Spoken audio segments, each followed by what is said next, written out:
ঊনকোটি জেলার ইরানি থানার অন্তর্গত যুবরাজনগর গ্রামের বাসিন্দা মারুফ আলী গত 15 জুলাই রহস্যজনকভাবে নিখোঁজ হয়ে যায়।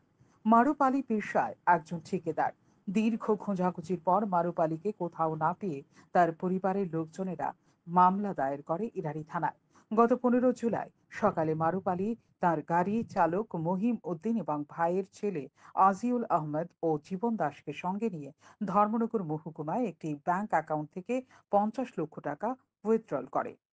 দীর্ঘদিন ধরেই তার ব্যাংক অ্যাকাউন্ট থেকে টাকা খোয়ার বিষয়ে জানতে চাইলে ব্যাংক কর্তৃপক্ষ তাকে থানার দ্বারস্থ হওয়ার পরামর্শ দেয়।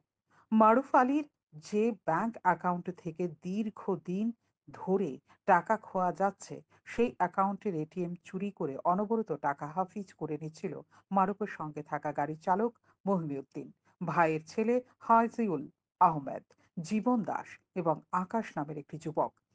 সেদিন থেকে মারুফ আলীকে আর খুঁজে পাওয়া যাচ্ছে না। 15 তারিখে ধর্মনগর যাওয়ার জন্য ওখান থেকে কিছু বাড়িতে কনস্ট্রাকশনের কাজ চলছে, চিপস পাথর আনতে গেছে, আইসিআইসি ব্যাংকে আইছে, ওখান থেকে 50,000 টাকা ক্যাশ উইথড্রল করছে। ওর সাথে আর কে কে ছিল?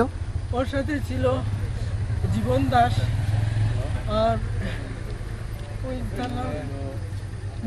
মঈনুদ্দিন নাকি মঈনুদ্দিন আর হুজাইল আহমদ, এই তিনজন তার সঙ্গে ছিল।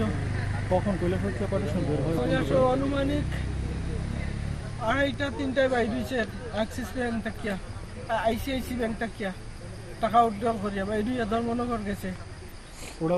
সাথে ওরা যে তিনজনের নাম আপনি বলেছেন, ওনাদের সাথে ওনার কি আপনার ভাইয়ের এর সাথে পূর্ব পরিচিত ছিল নাকি? সব পরিচিত।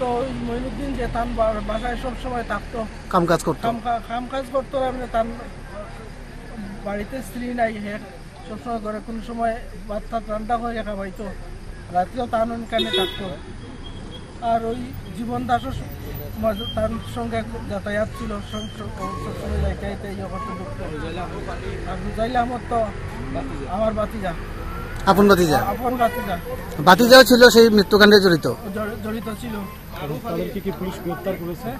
তারা এর আগে আমাদের এই তিনজনে মিলিয়া আরো একজন আছে, তারা বড়বাবু, ইরানি বড়বাবু, তারা একজন নিয়ে জিজ্ঞাসাবাদ করার পর জানতে পারছে যে ওই আকাশ ওই আর একটা ছেলে, তারাও মিলে অনেক টাকা তার এটিএম থেকে ছিনতাই করিয়া এরপরে বাগিয়া হয়ে গেছে জানি।